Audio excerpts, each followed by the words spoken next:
আমার উম্মতের 70,000 মানুষ হিসাব ছাড়াই, শাস্তি ছাড়াই জান্নাতে যাবে। আর প্রত্যেক হাজারের সাথে আরো 70,000 করে মানুষ জান্নাতে যাবে। আমার প্রতিপালক শেষ দিন 3 অঞ্জলি মানুষ জাহান্নাম থেকে বের করে জান্নাতে দিয়ে দিবেন। আমি যে হাত দিয়ে একটা দেখাচ্ছি, এই দিয়ে আমি আল্লাহর হাতের সাদৃশ্য বলিনি। আল্লাহর হাত তার জন্য যেমন তেমনই আছে। হাত আছে কথা ঠিক, পা আছে কথা ঠিক, চক্ষু আছে কথা ঠিক, কান আছে কথা ঠিক, নাক আছে কথা ঠিক, তার অঙ্গ প্রত্যঙ্গ সবকিছু আছে। মায়ালিকুলাহু, তার জন্য যেটা শোভনীয়, যা তার জন্য সাজে সেইভাবে আছে। আপনাকে আমি বুঝানোর জন্য বলছি, মহান আল্লাহ সেদিন জাহান্নামে হাত ঢুকিয়ে 3 অঞ্জলি মানুষ জাহান্নাম থেকে বের করে জান্নাতে দিবেন। এই হাদিস সময়ে সময়ে বলতে গিয়ে এই কথাও বলে থাকে।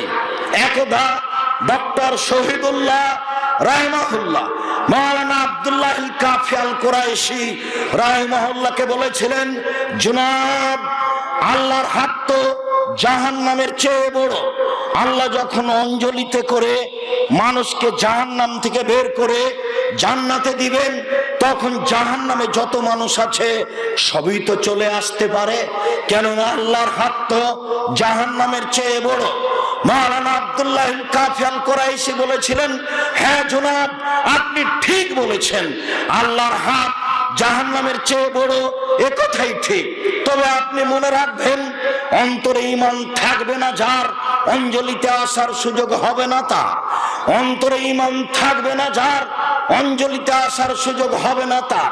অঞ্জলিতে আসার সুযোগ হওয়ার জন্য ঈমান থাকা লাগবে। সম্মানিত দিনী ভাই বোন, আমি আপনাদেরকে আল্লাহ ভরসার উপরে কথা বলছিলাম। আবু হুরায়রা রাদিয়াল্লাহু তাআলা আনহু বলেন, হাজার ইব্রাহিম বেশারাতা, একদা ইব্রাহিম আলাইহিস সালাম সারা স্ত্রীকে সাথে নিয়ে সফর আরম্ভ করলেন। দাখালা কারিয়াতান ফিহা জাব্বার মিনাল জাবাবেরা, তিনি তার স্ত্রীকে নিয়ে এক গ্রামে প্রবেশ করলেন। সেই গ্রামে ছিল স্বৈরাচারী শাসক কিলা। তাকে বলা হলো দাখালা ইব্রাহিম। ইব্রাহিম নামে একজন লোক প্রবেশ করেছেন এই শহরে। মা হুইয়ামরা, তার সাথে একজন মহিলা রয়েছে। হিয়া মিন আহসানিন নিসায়ে, সে হচ্ছে সারা পৃথিবীতে সবচেয়ে সুন্দরী। এই কথা স্বৈরাচারী শাসককে বলা হলো। ফারসালা ইলাইহি, ইব্রাহিম আলাইহিস সালামের কাছে স্বৈরাচারী শাসকের পক্ষ থেকে লোক পাঠানো হলো। লোক পাঠিয়ে বলা হলো, মান হাল্লাতি মাক, ইব্রাহিম, আপনার সাথে যেই মহিলা রয়েছে সে কে? ইব্রাহিম আলাইহিস সালাম বললেন, হে উখতি, সে আমার বোন। বোন বলার পরে রাজা ইলাইহা, তিনি তার স্ত্রীর কাছে ফিরে গেলেন। তার স্ত্রীর কাছে ফিরে গিয়ে বলছেন, শোনো সারা, লা তুকাদ্দিবি হাদিসি, তুমি আমার কথায় আমাকে মিথ্যুক প্রমাণ করো না। আমি আখবারতুহুম, আমি তাদের বলে দিয়েছি, আন্নাকে উখতি, তুমি আমার বোন। তুমি যদি বলো এখন সে আমার স্বামী, তাহলে আমি মিথ্যুক হয়ে যাব। আমি তোমার কথা বোন বলেছি। ওয়াল্লাহি, আল্লাহর কসম করে বলছি, ওয়াল্লাহি, আল্লাহর কসম করে আমি ইব্রাহিম বলছি, ইন আলাল আরজি মুমিনুন গায়রি ওয়া গায়রুকে, এই পুরো পৃথিবীতে, এই মাটির উপরে আমি আর তুমি ছাড়া কোনো মুমিন পুরুষ নারী নেই। এই হিসেবে আমরা দুইজন ভাই বোন বটে। এই মাটির উপরে আমি আর তুমি ছাড়া কোনো মুমিন পুরুষ নারী নেই। এই হিসেবে আমরা ভাই বোন বটে। ফারসালা বিহা ইলাইহি, শেষ পর্যন্ত ইব্রাহিম আলাইহিস সালাম তার স্ত্রী সারাকে স্বৈরাচারী শাসকের কাছে পাঠিয়ে দিলেন। ফাকামা ইলাইহা, স্বৈরাচারী শাসক তার দিকে দাঁড়িয়ে আগিয়ে গেল। ফাকামা, সারাও দাঁড়ালেন।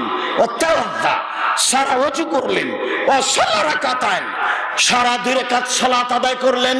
2 রাকাত সালাত আদায় করে বলছেন, আল্লাহুম্মা, হে আল্লাহ, রব্বাকা ওয়া নাবিয়াকা, আমি তোমাকে বিশ্বাস করি, তোমার নবী ইব্রাহিমকে বিশ্বাস করি।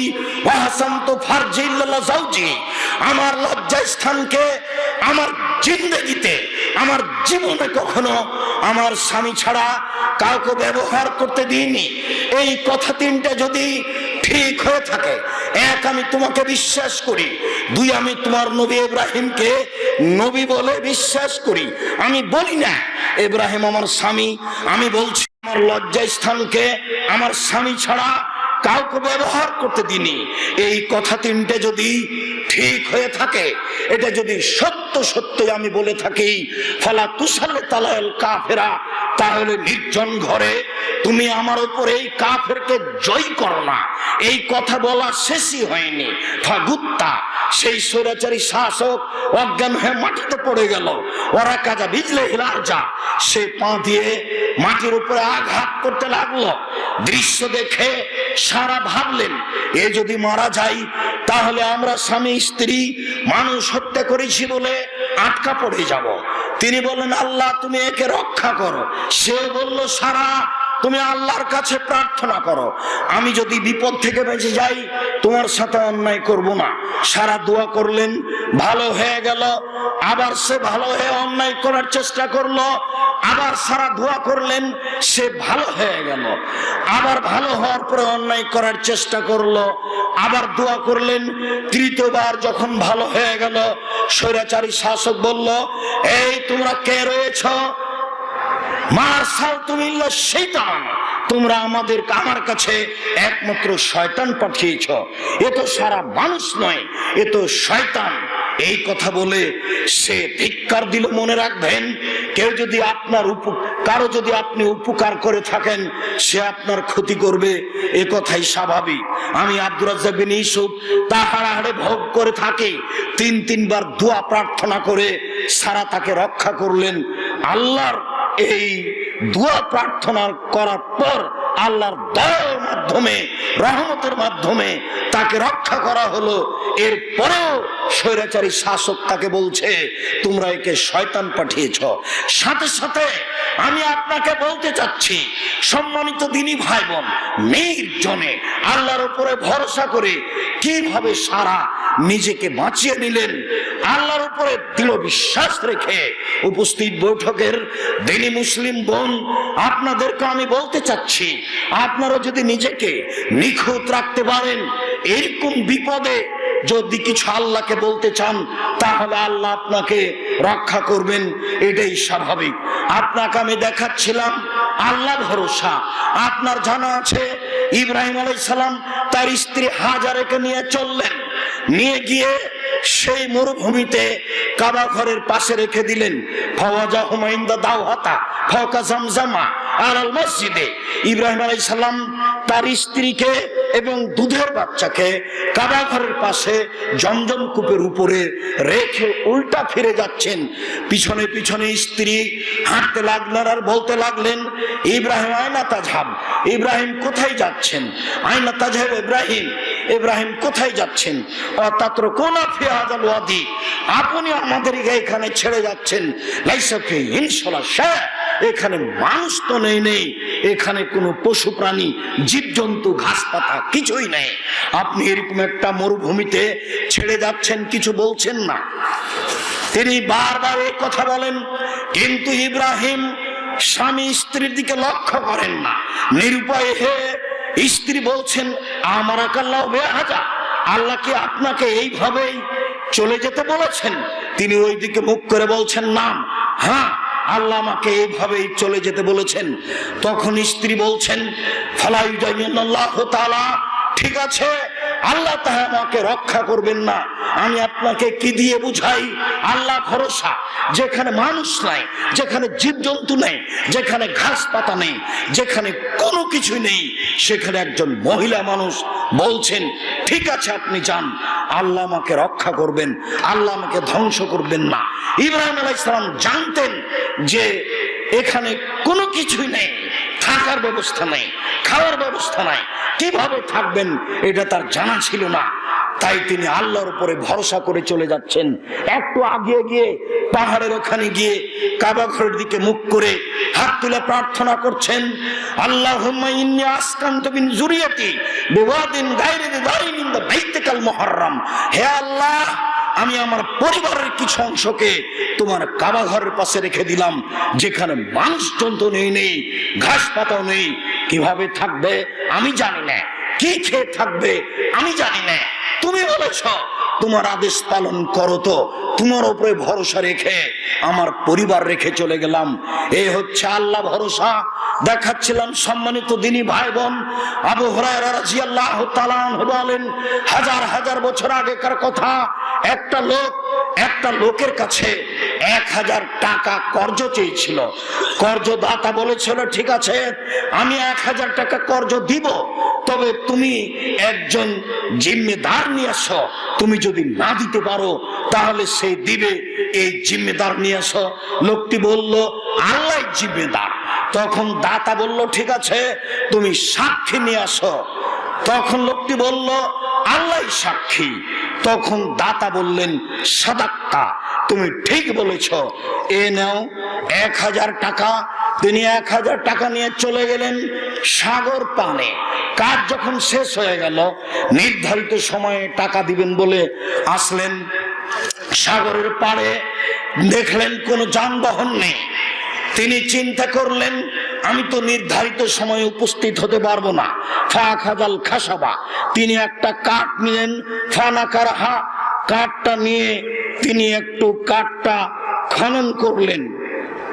খনন করার পরে ছিদ্র করলেন। ছিদ্র করার পরে তিনি ওই টাকাটা ওই ছিদ্রের মধ্যে ঢুকিয়ে দিলেন এবং একটা পত্র তার পক্ষ থেকে লিখে ভিতরে ঢুকিয়ে দিলেন।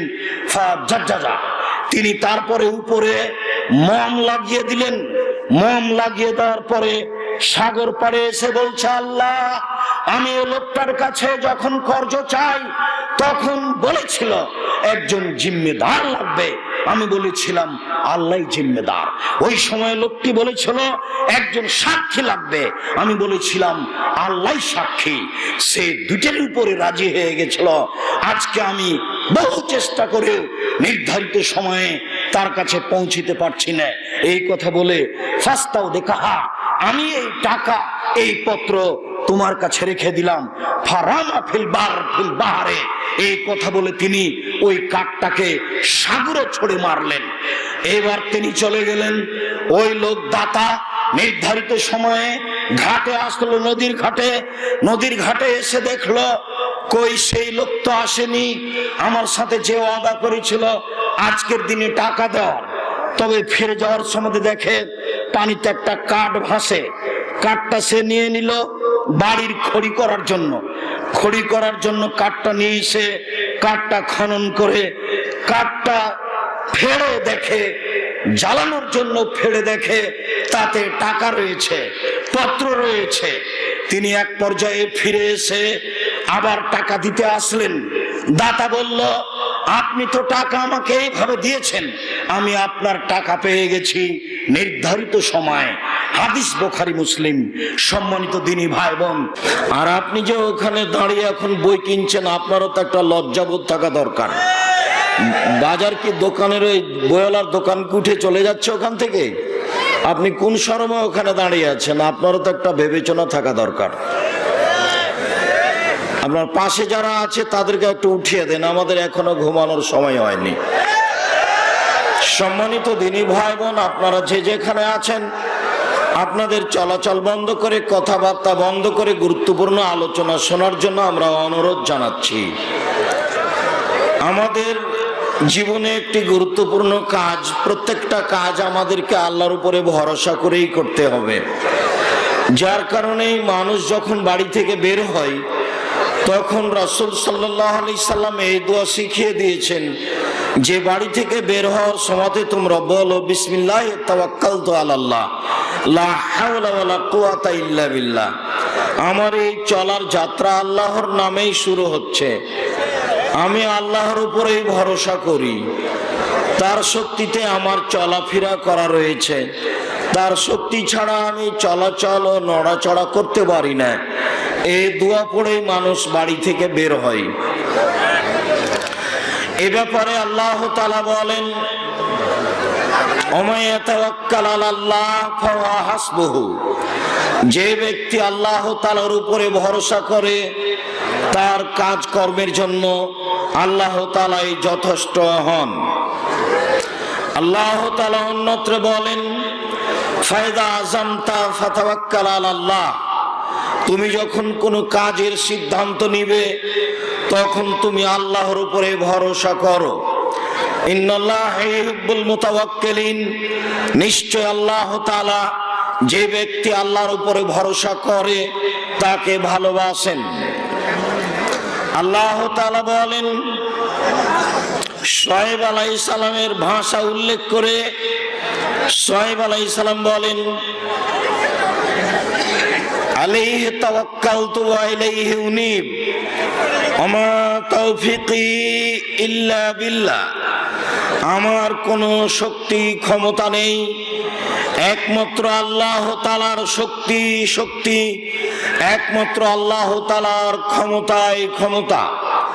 আলাইহি তাওয়াক্কালতু, আমি তার উপরেই ভরসা করি, ওয়া ইলাইহি উনীব, আমি তার নিকটেই ফিরে যাই, আমার শেষ ফিরে যাওয়া তার নিকটেই হবে। সম্মানিত উপস্থিতি, কোরআন মাজিদে একাধিক আয়াত রয়েছে যা আল্লাহর উপরে ভরসা করা বোঝায়।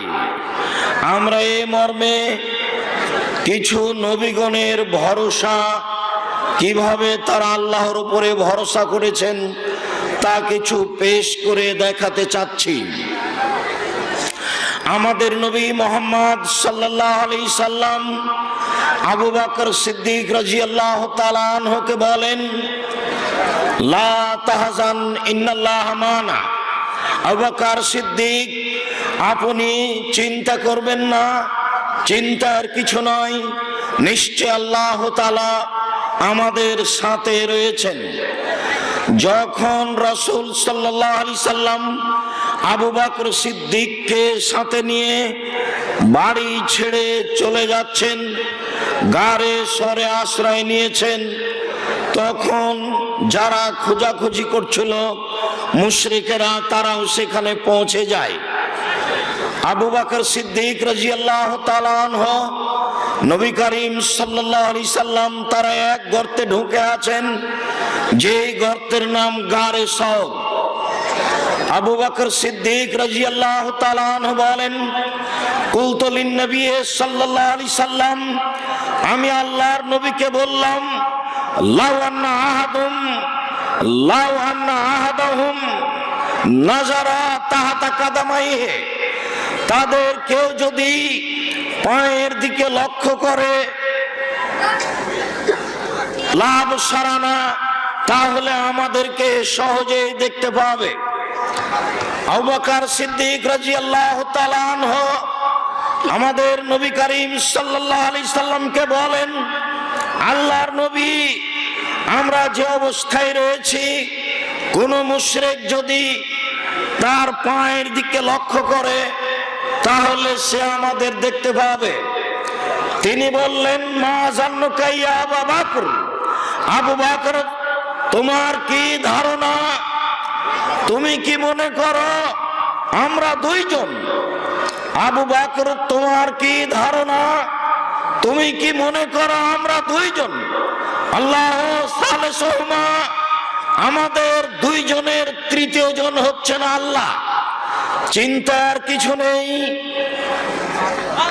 তারা আমাদের দেখতে পাবে না, আমরা দুইজন গর্তের মধ্যে রয়েছি এ কথা ঠিক নয়, আল্লাহ আমাদের সাথে রয়েছেন, আমরা এখানে মোট তিনজন রয়েছি। অতএব ভরসা হারিয়ে দেওয়ার কিছু নেই, চিন্তার কিছু নেই। তারা নিচের দিকে তাকালে আমাদের দেখতে পাবে এ কথাও ঠিক নয়, এর নাম আল্লাহ ভরসা। এইভাবে তিনি আল্লাহর উপরে ভরসা করে জীবন নির্বাহ করেছেন। মূসা আলাইহিস সালামের ঘটনা আপনাদের জানা আছে। যখন মূসা আলাইহিস সালাম পালিয়ে যাচ্ছিলেন, আগে আগে তিনি পালাচ্ছেন, পিছনে পিছনে ফেরাউন দলবল নিয়ে ধাওয়া করছে। এক পর্যায়ে তিনি কুলজুম সাগরের এক প্রান্তে পৌঁছিলেন, যেখানে সামনে রয়েছে সাগর, পাশে রয়েছে পাহাড়, আর পালিয়ে যাওয়ার কোনো পথ নেই। তালা আসহাব মূসা, মূসার সঙ্গী সাথী বললেন, ইন্না লা মুদরাকুন, নিশ্চয় আমরা আটকা পড়েছি, আমরা বন্দী হয়ে গেছি। মূসা আলাইহিস সালাম বললেন, কাল্লা, কখনো নহে, অসম্ভব, এটা হতে পারে না, তারা আমাদের ধরতে পারে না।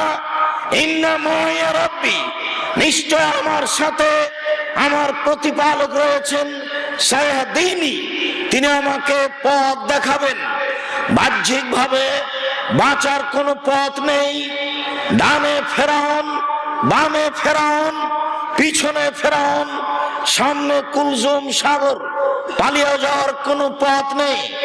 এই পরিস্থিতিতে মূসা আলাইহিস সালামের সঙ্গী সাথী বলেন, আমরা আটকা পড়েছি, আমরা বন্দী হয়ে গেছি। মূসা আলাইহিস সালাম নির্দ্বিধায় বললেন, বাহ্যিকভাবে তিনি বুঝতে পারেন না বাঁচার পথ কি হতে পারে, বাহ্যিকভাবে বাঁচার কোনো পথ নেই। তিনি আল্লাহর উপরে ভরসা করে বলেন, কাল্লা, কখনো নহে, অসম্ভব, এটা হতে পারে না, ফেরাউন আমাকে ধরতে পারে না।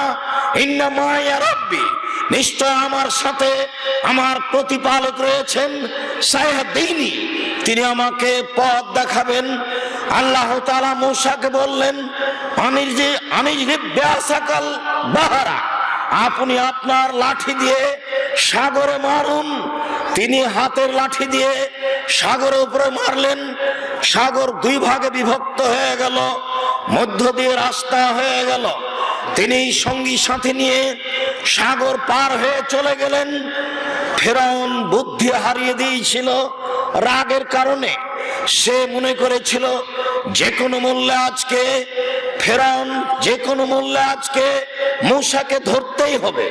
সে বিবেচনা করলো না আমি আসলে এই পানির পাহাড়ের ভিতরে ঢুকে গেলে বাঁচতে পারবো কিনা। সে যখন ভিতরে ঢুকে গেল, দুই দিক থেকে পানি তাকে চেপে ধরলো। তখনই সে বলেছিল, আল্লাহ, মূসার যে রব রয়েছে, আমি সেই রবের উপরে ঈমান আনছি, মূসার আল্লাহকে আমি মেনে নিলাম। তখন আল্লাহ তাআলার পক্ষ থেকে বলা হলো, এখন তুমি আল্লাহর প্রতি ঈমান আনলে, ইতিপূর্বে তুমি আল্লাহকে অস্বীকার করেছো। এই মূসাই যখন এই মূসার রবের নাম দিয়েছে, আল্লাহর কাছে আশ্রয় চাইলো, তার ঈমানকে আল্লাহ তাআলা গ্রহণ করলেন না। আল্লাহ তাআলা বললেন, তুমি ইতিপূর্বে নাফরমান ছিলে, এখন তুমি আল্লাহর উপরে ঈমান আনছো, তোমার এই ঈমান গ্রহণ হলো না। সম্মানিত দিনী ভাই বোন, মূসা আলাইহিস সালামের আল্লাহ ভরসা দেখুন, তিনি কিভাবে আল্লাহর উপরে ভরসা করেছিলেন। মারিয়াম যেখানে গোসল করতেন, সেই গোসলখানায় একদা জিবরাইল আলাইহিস সালাম, একজন হৃষ্টপুষ্ট যুবক, বলিষ্ঠ যুবকের আকৃতিতে গোসলখানায় ঢুকে গেলেন তাকে একটি সংবাদ দেওয়ার জন্য। মারিয়াম তাকে চিনতে পারেননি। মারিয়াম আল্লাহর উপরে ভরসা করে বলছেন, ইন্নী আউযু বির-রাহমান মিনকা ইন কুনতা তাকিয়া, আমি রহমানের নিকটে আশ্রয় চাই, কে তুমি আমার এখানে প্রবেশ করেছো, আমি রহমানের নিকটে সাহায্য চাচ্ছি তোমার অনিষ্ট হতে। তার মানে মারিয়াম চিনতে পারেননি যে ইনি জিবরাইল আলাইহিস সালাম। মারিয়াম চিনতে না পারাই আল্লাহর উপরে ভরসা করে এই সংকটময় সময়ে আল্লাহর কাছে আশ্রয় চাচ্ছেন, তবে রহমানের নামে। তিনি বলছেন, আমি রহমানের কাছে আশ্রয় চাই। তখন জিবরাইল বলছেন, আলা রাসূল রাব্বিক, আমি আপনার প্রতিপালকের পক্ষ থেকে একজন দূত কথাবাহক এসেছি, আমি মানুষ নই। কথা হচ্ছে এই, আল্লাহ আপনাকে একটি সন্তান দিবেন, সেই সংবাদ নিয়ে আমি আপনার কাছে এসেছি। মারিয়াম বললেন, আন্না লি গোলাম, আমার সন্তান কি করে হতে পারে? লাম ইয়াবসাসনি বাশারুন ওয়ালা মাকু বাগিয়া, আমি ব্যভিচারিণীও নই, আমার বিবাহ হয়নি, আমার সন্তান কি করে হতে পারে? সন্তান হওয়ার জন্য হয় বিবাহ হতে হবে, না হয় ব্যভিচারিণী হতে হবে। আমি এই দুইটার কোনোটাই নই, আমার সন্তান কি করে হতে পারে? দূত কথাবাহক জিবরাইল আলাইহিস সালাম বলেন, ইয়াকুল রাব্বুক, আপনার প্রতিপালক বলেন, হুয়া আলাইয়া হাইয়্যিন, আমার উপরে এটা একেবারেই সহজ। আমি বাপ মা ছাড়াই মানুষ সৃষ্টি করতে পারি। তিনি হলেন আদম, আমি বাপ ছাড়াও মানুষ সৃষ্টি করতে পারি, তিনি হচ্ছেন ঈসা আলাইহিস সালাম। সম্মানিত দিনী ভাই বোন, আমি আপনাদের দেখাচ্ছিলাম মারিয়ামের আল্লাহর উপরে ভরসা। আপনি আরো দেখতে পারেন ফেরাউনের স্ত্রীর কথা। ফেরাউনের স্ত্রী আসিয়া আল্লাহর উপরে কিভাবে ভরসা রাখতেন। আল্লাহর উপরে ভরসা রেখে তিনি বলছেন, রব্বি ইবনিনি ইনদাকা বাইতান ফিল জান্নাহ ওয়া নাজ্জিনি মিন ফিরআউন আমালিহি ওয়া নাজ্জিনি মিনাল কওমিজ জালিমিন। আসিয়া বলেন, হে আমার প্রতিপালক, আমার জন্য তোমার নিকটে জান্নাতে একটি ঘর তৈরি করো, এরপরে তুমি আমাকে ফেরাউন থেকে রক্ষা করো, তার নোংরা কর্ম থেকে রক্ষা করো, তার সহযোগী যত সম্প্রদায় রয়েছে তাদের অন্যায় থেকে আমাকে রক্ষা করো। তিনি এই দুনিয়া থেকেই সরাসরি আল্লাহকে বলছেন, রাব্বি ইবনিলি ইনদাকা বাইতান ফিল জান্নাহ, হে আমার প্রতিপালক, আমি আসিয়া এই পৃথিবী থেকেই জীবদ্দশাতে তোমার নিকটে আমি দাবি জানাচ্ছি, তুমি আমার জন্য একটি জান্নাতে ঘর নির্মাণ করো, ফেরাউন থেকে আমাকে রক্ষা করো, ফেরাউনের যত দলবল রয়েছে তাদের নোংরা কর্ম থেকে রক্ষা করো। সম্মানিত দিনী ভাই বোন, আমি আপনাদের দেখাচ্ছিলাম আসিয়ার আল্লাহর উপরে ভরসা। আপনাদের অবগতিতে আছে, যখন জুলাইখা সব দরজাগুলি বন্ধ করে দিল ইউসুফ আলাইহিস সালামের সাথে অন্যায় করার জন্য, গাল্লাকাতুল আবওয়াব, জুলাইখা সব দরজা বন্ধ করে দিল। দরজা বন্ধ করে দিয়ে বলল, ও হাইতালা, ইউসুফ তুমি আমার সাথে জেনায় লিপ্ত হও। তখন ইউসুফ আলাইহিস সালাম আল্লাহর উপরে ভরসা করে বলেন, মাআযাল্লাহ, আমি আল্লাহর কাছে আশ্রয় চাই। বলো কি তুমি, এটা হতে পারে কি করে? ইন্নাহু রাব্বি আহসানা মাসায়া, তিনি আমার মালিক, তোমার স্বামী আমার মালিক, তোমার স্বামী আমার মালিক। তিনি আমাকে ভালো থাকতে দিয়েছেন, তিনি আমাকে ভালো খেতে দিয়েছেন, আমি তার সাথে অন্যায় করতে পারি না। তার স্ত্রীর সাথে, তোমার সাথে জেনা করে তার আমি আমানতের খেয়ানত করতে পারি না, এটা অসম্ভব হতে পারে না। আল্লাহর কাছে আশ্রয় নিয়ে তিনি ঘর থেকে দৌড়িয়ে পালাতে লাগলেন। অনেকগুলি দরজা ছিল তা বোঝা যায়, তবে তিনি বের হওয়ার সময়তে দরজাগুলো খুলে বের হয়েছেন এইটা বোঝা যায় না। তিনি আগে আগে বের হলেন, পিছনে পিছনে বের হলো জুলাইখা। ওখানেই ছিল জুলাইখার স্বামী। জুলাইখা তার সাথে অন্যায় করার জন্য পিছন দিক থেকে জামা টেনে ধরেছিল, জামার কিছু অংশ ছিঁড়ে জুলাইখার হাতে থেকে গেছে। তিনি আগে আগে বের হয়েছেন, পিছনে পিছনে বের হয়েছে জুলাইখা। ওখানেই ছিল জুলাইখার স্বামী। অবাক দৃশ্য, জুলাইখা চট করে বলে বসলো, দেখুন, যে লোক আপনার বাড়িতে থাকে খাই, সেই আপনার স্ত্রীর সাথে জেনা করতে চাই, তার কি শাস্তি হতে পারে? আমি জুলাইখা বলছি, আপনি কি শাস্তি উল্লেখ করবেন? আমি বলছি তাকে যথাযথ পিটন দিতে হবে, নইলে জেলখানায় বন্দি করতে হবে। 12 বছর জেল হয়ে গেল। তিনি জেলে থাকতে লাগলেন।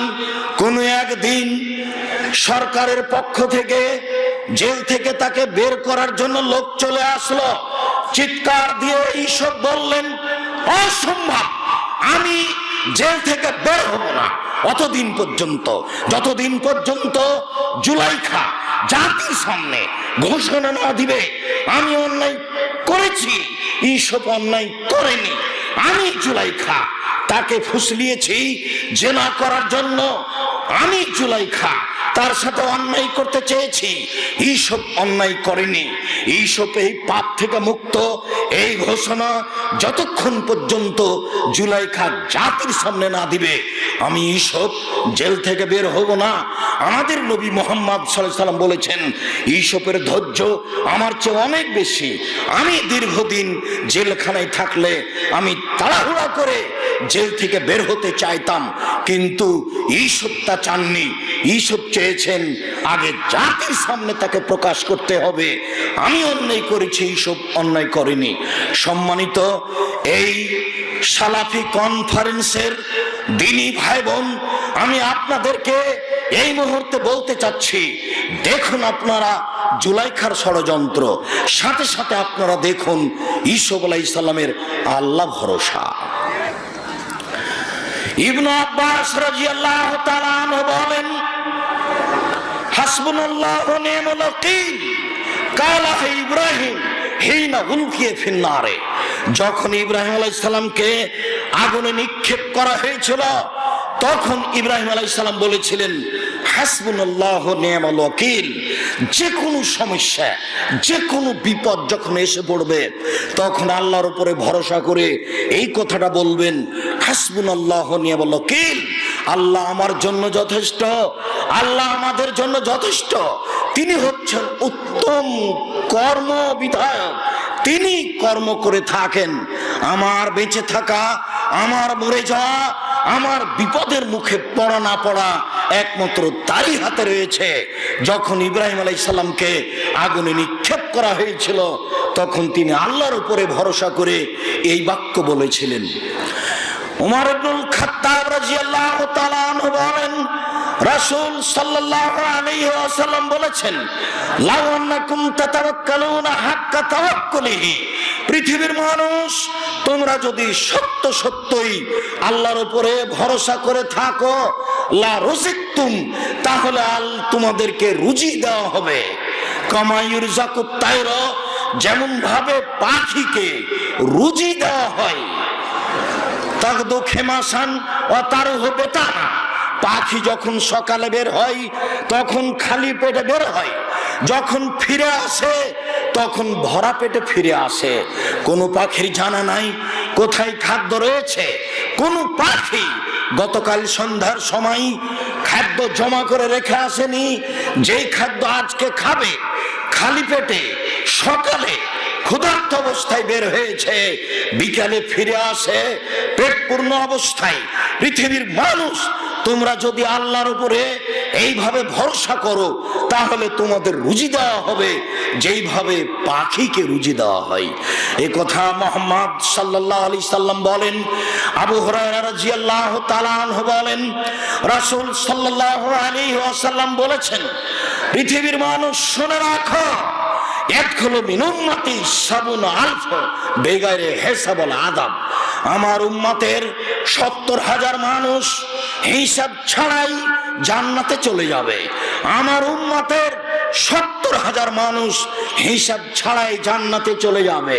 আল্লাযীনা লা ইস্তারকুনা, এরা ওরা যারা ঝাড়ফুঁক করতো না, এরা ওরা ওয়ালা ইয়াতাতায়ারুনা, যারা অশুভ ফল নিত না, যারা বলতো না বাড়ি থেকে বের হওয়ার পরে ফিরে এসেছে কাজ হয়নি, তখন বলেছে কোন মহিলার মুখ দেখে বের হলাম কাজ হলো না। যারা পথে চলতে লেগে পাখি যদি উড়ে যায় ডান দিক থেকে বামে তাহলে মনে করে অশুভ কিছু হতে পারে। যারা বাড়িতে কলম ছেড়ে এসেছে, রাস্তায় নেমে এসেছে, আর বাড়িতে ফিরে যাবে না, কাজ ভালো হবে না মনে করে এই অশুভ ফল গ্রহণ করে না যারা, তারাই ৭০,০০০ মানুষ হিসাব ছাড়াই জান্নাতে যাবে। আর যারা আল্লাহর উপরে ভরসা রাখে, কাজকর্ম আল্লাহর উপরে ভরসা করে এরাই হিসাব ছাড়াই জান্নাতে যাবে। এইখানে আরেকটি বর্ণনা, রাসূল সাল্লাল্লাহু আলাইহি সাল্লাম বলেন, উমামা বাহিলি রাদিয়াল্লাহু তাআলা আনহু বলেন, আল্লাহর নবী বলেছেন,